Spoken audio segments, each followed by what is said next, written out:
welcome back to another episode of Taylor Thyme. I'm here at Hotel Roanoke with Chef Lauren. Thank you for having me here. Yeah, you're so very welcome. Welcome to the hotel. So what are we going to be making today? And yeah, how do we get started? Today we are going to be making a Yule Log. It is going to be a tiramisu Yule Log, which isn't very traditional, but it is something we're going to serve all month, and I think it's going to be really nice, an interesting take on it. So it starts with a sponge cake, or genoise is the French term for that, where we're going to whip eggs to make a foam, add sugar to stabilize it, and flour and oil for structure and flavor. So you can go ahead and get started with that. I have a pretty standard stand mixer here, and we've got a bowl and a whisk. And here are 6 eggs. Okay. Go ahead and All add them in at the same time? all in at the same time. And I'll put that away. You can put the bowl on the mixer and the whisk in there.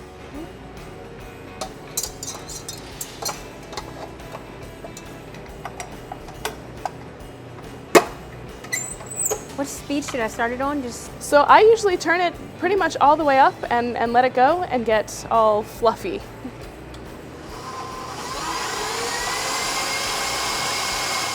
So we're gonna cook this we're gonna whip it to what's known as ribbon stage. So when you remove the whisk from the mixer and kind of drizzle it over the top of it, you'll see the batter kind of hold in a ribbon, and then we'll be done. But as soon as it gets fluffy, we are going to add some sugar and salt. So I think we can give that another minute or two. So when you whip whole eggs, it's not unlike whipping egg whites. So they'll still get nice and airy and have a lot of volume in them. So have you made meringues before? Yes. Yeah, so it's the same method, but just whole eggs instead. So you can go ahead and begin to sprinkle the sugar in there. Slowly? Slowly, just about a tablespoon at a time. Oh, that's all right. It'll get mixed in. So that is 1 cup of sugar, which weighs to be 7 ounces. Here in a professional kitchen, I don't have the patience for measuring cups, so everything is by weight. So yeah, let's turn the speed all the way down. Should I leave it on low or should I turn Let's turn it off to test it. So we'll drop the mixer bowl, take the whisk, and let's take it off so we can all see it. So if you put the mix down and kind of run it back and forth over it, you see how the ribbon just hesitates for a minute before going all the way back in. So we're ready on that. So what we can do, we'll put it back on the mixer now. Okay.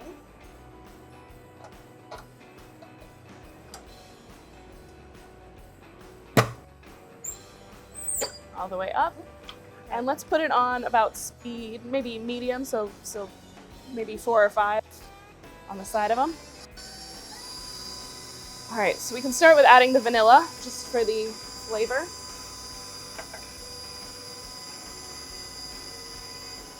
And then I've got that was a 1/4 teaspoon each of vanilla and salt. So this is 5 ounces or 1 cup of flour and 2 ounces, which is about a 1/4 cup of vegetable oil. So you can, the purpose of this is to incorporate these ingredients without losing any of the volume that we've just spent, 5 or 6 minutes getting in there. Yeah. So you'll kind of sprinkle about 2/3 of the flour in, and then we'll stream the oil in, and then the remainder of the flour. So this just helps with like the texture, like adding it in this way? So what I've learned is that if you add the oil at the beginning, it just falls right to the bottom. And if you wait until the end, you work the flour a little too much. So now stream in the oil, and it'll get caught in the foam and not fall completely to the bottom.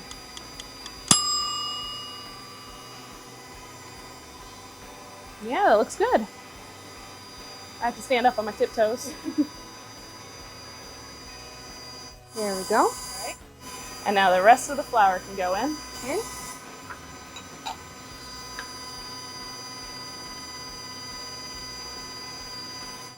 There you go. All right. And as soon as that is incorporated, we are ready to go. So you can turn the mixer off.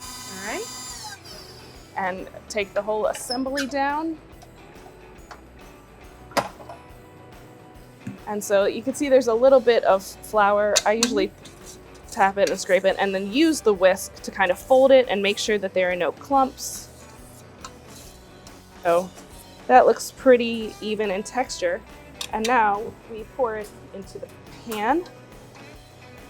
So you can go ahead with that. Use the spatula to get the rest of the mixture out of there. This is a really big spatula. I like this. Oh yeah, they're wonderful.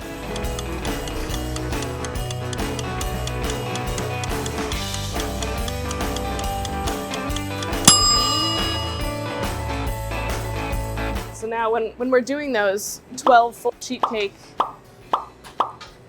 batches, I don't bother with a spatula. I have a pitcher that I'm putting it out and dumping it on there, and then I just have gloved hands that I'm spreading everything out. But here we'll go the slightly more refined method and spread all the way to the edges with the offset spatula. How many of these do you usually have to make during the holidays, like throughout the whole? Ooh, let's see. Well, it's one of the items on our holiday banquet menu, so our guests all get a choice of one of, I think I have 8 desserts on that menu now. So this one will be fairly popular, so I imagine I'll make probably maybe 80 Yule Logs. Jeez. When it's all said and done. So we're gonna bake this at in a home oven. It would be 350 degrees for about 12 minutes, and then we'll see what it looks like. In a big commercial oven, I do 325 and put the convection fan on low. So I got an oven up here.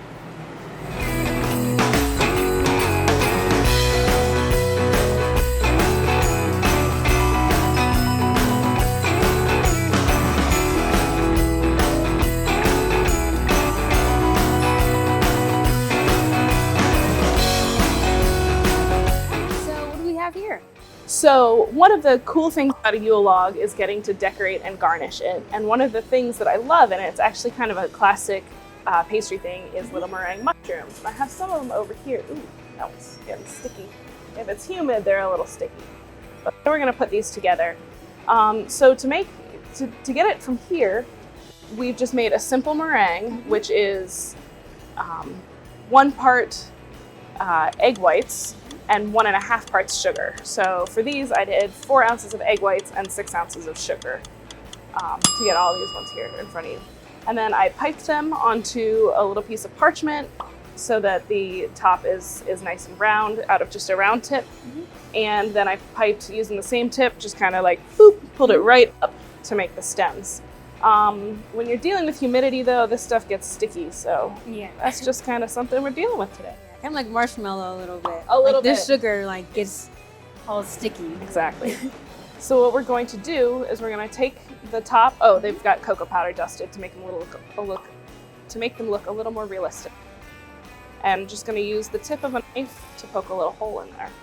So if you want to do that on a few of them, do a few at a time. So we'll start with these few that we've got. From here, I have a piping bag of melted chocolate. This, you could just use chocolate chips. I have it's really just chocolate, not a lot to it. So what I like to do on these is I like to pipe a little bit in the holes, but then I also like to pipe a little bit more there. So that you're trying to make it look like, you know, the underside of a mushroom has those gills on it, so you're kind of trying to imitate that. And I push them together. So you have the bottom, and then you just take one of the little stems and put it in. Oh, it's cute. And it's then simple. this little mushroom. It's quick. Yeah. So you can go ahead and try a few of them. Dust with a little bit more powdered sugar. And then we just take one of these, and then.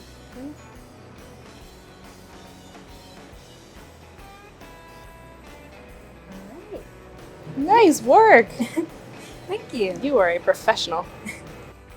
So here we have the Yule log that we've baked the cake, made the filling, put the stuff, what's the stuff? Coffee stuff. Yes. The coffee stuff on it, and the filling in it, and rolled it up and chilled it so that it's a little bit more manageable. And here I have a big tub of chocolate frosting, and I think you know what to do. Yes.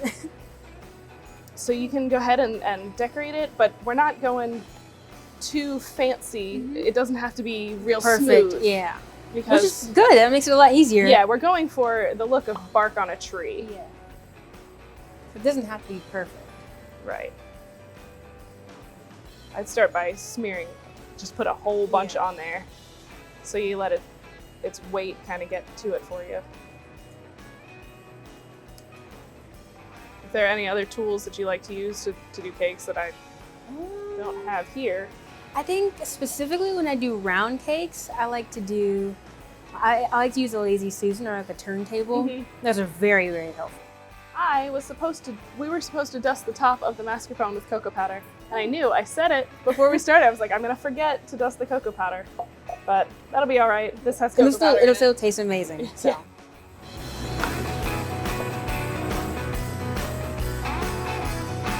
So this is another one of those things that my sister would love. If I were actually doing this in the kitchen and I had, 15 of them on the table in front of me, I would just take a gloved hand and like play with them and like just put them on a cake and just kind of smear it, just go down the cake. So here is where your creativity gets to kick in. So now we've got the whole thing coated. So we can make it look, this looks kind of like bark as well. And I've got a number of cake combs here. So if you wanted to, we could like do that sort of thing and make it look. Give it like a woody texture. And the good thing about wood and nature is that it's all random. There's no like specific way you have to make it. So no matter how you do it, it looks good. So give that a go. See if you like it.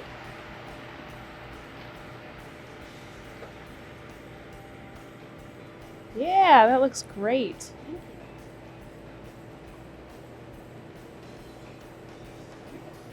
Now let's give a little bit, even it out over here. Right. And then we will return this to the fridge so that chocolate frosting can firm up a little bit. So the chocolate frosting was just butter, powdered sugar, and cocoa powder. I didn't do anything fancy. I had Swiss meringue, chocolate Swiss meringue buttercream over there, and I looked at it and I was like, well, that'd be good, but I don't want to teach everyone how to make Swiss meringue buttercream. So we just went with those 3 ingredients in the mixer and paddled them together. But now here's the tricky part.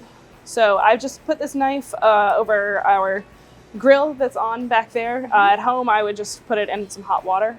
So it'll trim off the edges. Ooh, wow, did you hear it like sizzle a little bit? So we'll trim off the edges. And then what I like to do is cut a piece at an angle, which allows us to fit it on the cutting board or our display board a little bit better.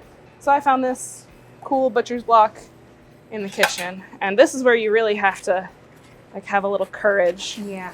So I like this bench scraper. So I kind of loosen underneath it, and then we go, ready, go. Did we do it? Yes. I think we got it. Woo! And then for the other part, kind of put it to the side. And then the frosting that we have left over, you can kind of patch that up a little to make it look a little more uniform.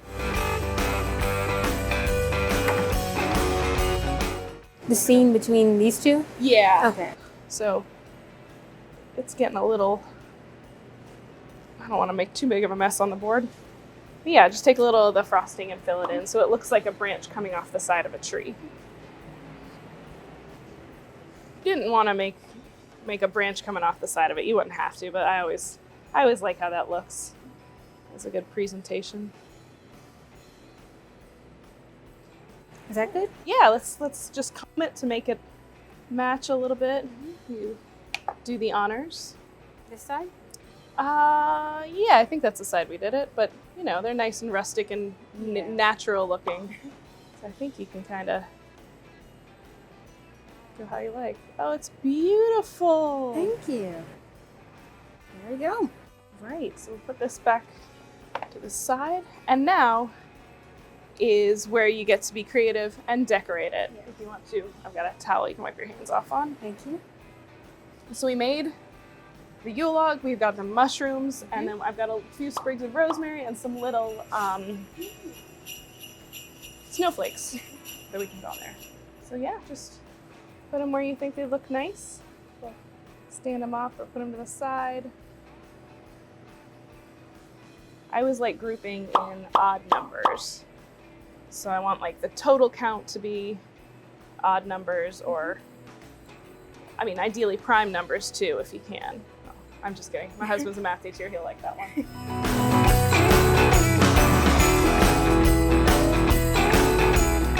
So good, let's see, maybe a few more on there. You said you like math and science, so yes. I'm assuming you know what the prime numbers are. All right, let's see, put a third one here. You want to put one more down by that one? Should I do a smaller one or a bigger one? Yeah, I think a little one. Little cute ones. Nice. And then let's see, the rosemary and this will be just more for decoration, look than flavor. So here. Yeah, this definitely adds like the greenery, especially for Christmas too. Yeah. So, oh, and we have the snowflakes as well. So go ahead and grab those. I think right about here. There we go. And we have one more touch on it. Would you like to let it snow? Yes. So just do it around? I would do it right on top. All right. So it looks like it's kind of fallen in there.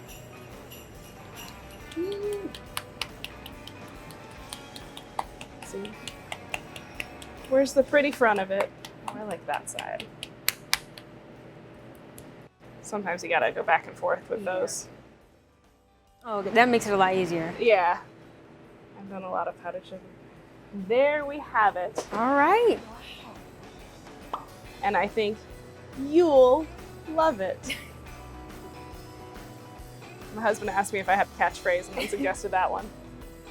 So there you go. Wow, this is perfect for the holidays. Yeah. Thank you so much for making this with me. You're welcome. Thanks for coming in, and of course. You're such a great student. It was fun to work with you. Thank you. It was fun being here.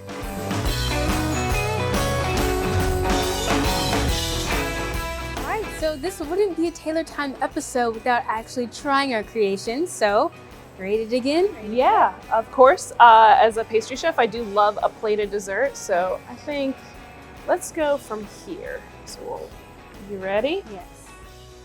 Cheers. Cheers. That's good. Oh, that is good. You get that nice coffee flavor. That kind of, I honestly kind of forgot about it. And the chocolate, I definitely don't miss that I forgot the cocoa powder, because there's plenty of cocoa in that. The cake is very light and fluffy, and so is the filling as well. Wow. And the meringue. This is good. It's not too sweet, which is good. Right, crunchy and chocolatey. That's good. Very good. Well, thank you so much for having me and showing me how to make this dessert. I really appreciate it. It was delicious and I had a lot of fun. Yeah, thanks for coming and helping. Of course. And until then, I'll see you guys next time. Bye.